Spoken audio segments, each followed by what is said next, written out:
What's up, guys? We're back in our little shop here, and another DIY job. You might see that my hair is like pinkish red. That's because my daughter was dyeing her hair a cool color, and she had more dye, and I decided to be a fun dad and say, let's match. So don't mind all that. What we have today is a 2013 Dodge Avenger, and what we're going to do is swap out the oil pan and fill this up with new oil. Why are we doing that? Well, we did have a severe cooling problem, right? We had coolant pooling up on top of the transmission down here from the leaking thermostat housing, and then we had some clogging issues with the radiator. This was all kind of presented in my previous video, but we have a new thermostat housing right now with all bolts torqued down to spec. We have a new upper radiator hose that's going over to the new radiator, if you can see behind the fans. So that's all installed, and we have everything all put back together. I do have a teardown video of this. If you want to know how to install it, just, I guess, do it in reverse order. I like the removal videos better because, I mean, honestly, who needs the installation portion of it, right? You're just doing it in reverse order. Unless we're modifying anything, yeah. So anyways, now we have to do the oil. Well, we have our 6 quarts of 5W20 Valvoline high mileage. We're going to be filling this engine up with this type of oil, only because this is about 150,000 miles. We have our oil pan from SKP, ordered from Rock Auto, of course. And we have our oil pan gasket, also ordered from Rock Auto, of course. And the reason we're replacing it is, as you can see, I tried to remove this bolt. I even used an extractor bolt, or extraction socket, everything. This oil pan was bending. Someone took this to the shop and they really torqued that sucker down. And of course it's kind of falling apart. I mean, the pan itself is actually starting to get brittle, so it's probably a good idea to replace the whole thing. I mean, the amount of force that I'm actually using to take out the bolt itself, or the drain plug rather, and bending the oil pan is just not worth it. I use an extraction. Here, I'll show you. You can get these extraction sockets really virtually anywhere online or in your local hardware store, but basically what these are supposed to do is then cut into the bolt head and finally break it loose. This is a kind of other than drilling, right, the bolt, this is also kind of a last ditch effort because you're destroying the bolt head. You're doing this in hopes that you're going to be replacing the plug or bolt anyways. But since that didn't work, we will just opt in for replacing the whole pan in general. This is a OEM replacement pan ordered from Rock Auto. And this will be the process in order to replace it that I'll show you. And this will apply to any oil pan for any vehicle. It's the same process. So stay tuned. So why did I even touch on the cooling system when we're doing oil? Well, we did a lot of testing for head gasket issues or maybe even a cracked block. Just to test if exhaust gases are getting into the cooling system in general. Nothing came up, so we're confident that nothing is wrong, but removing the oil pan is really going to be a key indicator. If we have any findings in that oil pan, like metal shavings or maybe discoloration in the oil, is going to be a key indication that there's probably worse damage to this vehicle. The funny thing is that you can almost already see some leakage going on here. I mean, this oil pan is in rough shape. Alright, so just some slight interference here. There's a bracket that is actually connected to the AC compressor. So what we'll do is remove this one bolt here, and there's a few bolts around here that we can remove. And that'll enable us to pull the whole oil pan off. This isn't in all cases, but in this case for the Dodge Avenger, this is something that you need to take care of. Just also make sure that there might be some hidden bolts and some nooks and crannies here. So as you can see, I'm in this little hole here to take this bracket off. And we're out. Look at that. That is out. Now I'm going to remove the other 13 millimeters so I can continue on with the 10mm bolts around it. Little surprise, these are actually 12mm. That's okay. Leave it to manufacturers to have different sizes all in one part. It's kind of annoying, but you know, obviously 13 is too big. We can't break these loose like that, so we're going to use our 12 to remove these bolts. These ones are much longer, so these are probably why they're different sizes, because they actually go into the block very far up there. Maybe we can like hammer and punch in a hole here, so that way we can drain the whole pan and make this whole process a lot easier and less messy. Alright, let's give it a shot. Oh, got some oil coming, seeping out already.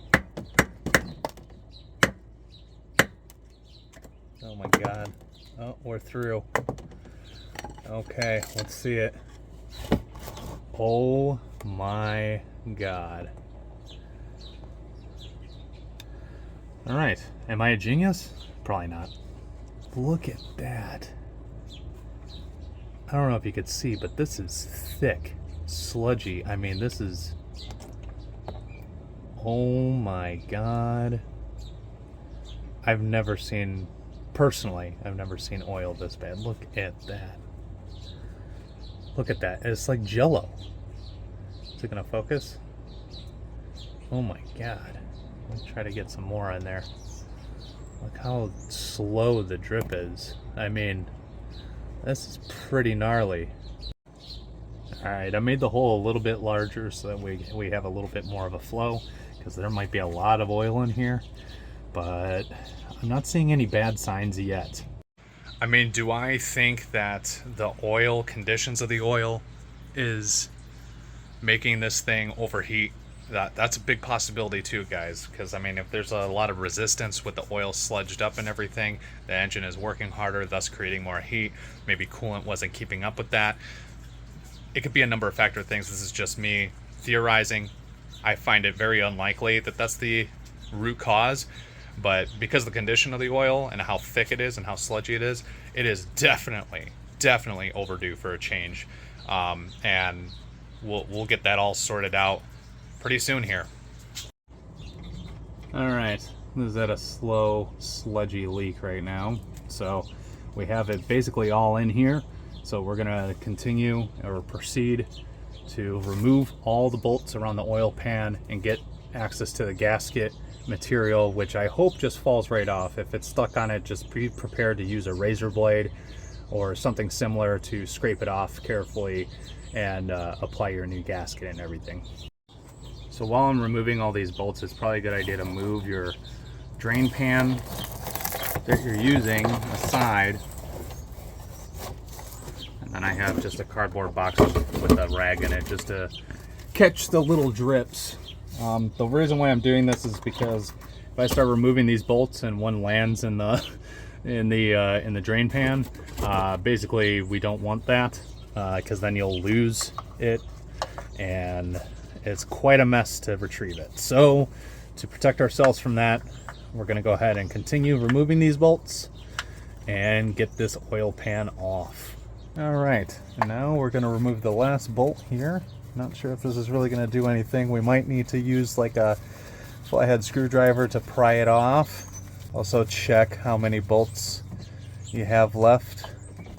As you can see, I think, or at least I'm led to believe that we have all of them off, but we're going to use like flathead screwdriver, see if we can't pick and prod at this thing and get it off.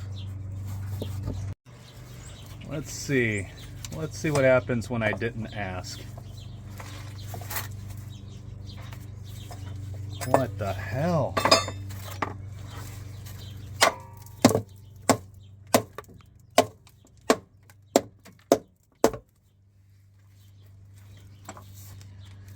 Let's get our pry bar.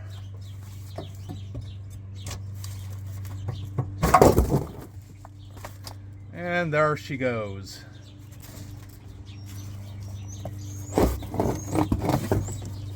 Ugh.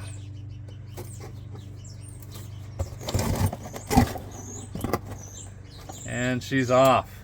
My God.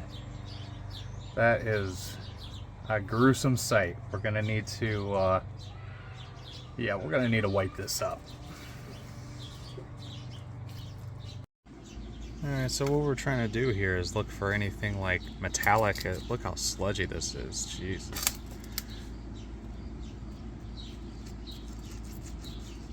Seems a little grainy, but not. I don't see anything like shavings or anything like that. It's just all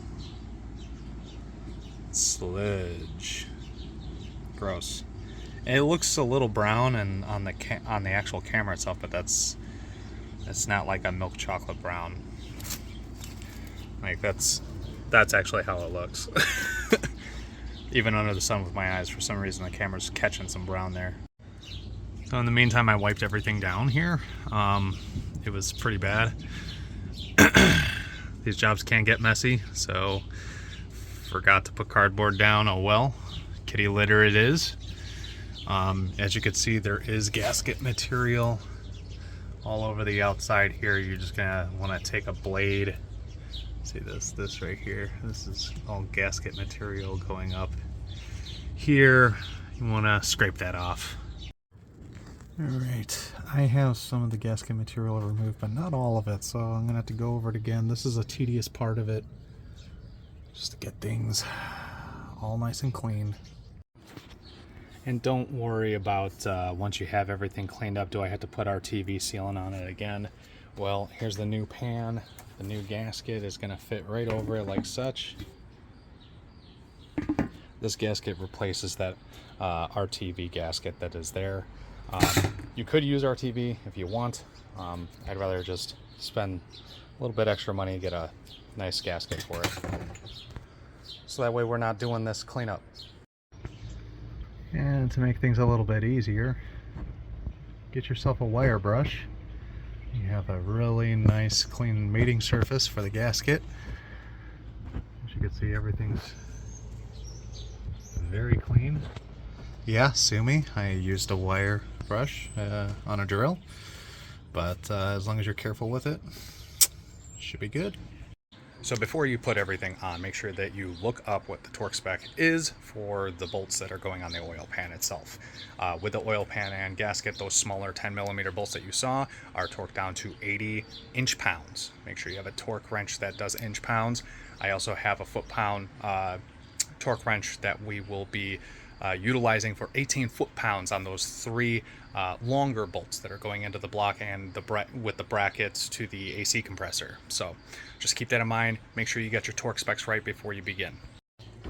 Alright, so basically you want to have your torque wrench and you want to kind of go in a staggered pattern here. So I started top, bottom, left, right, top, bottom, left, right, next available bolt. And then that way you can have it all evenly torqued down.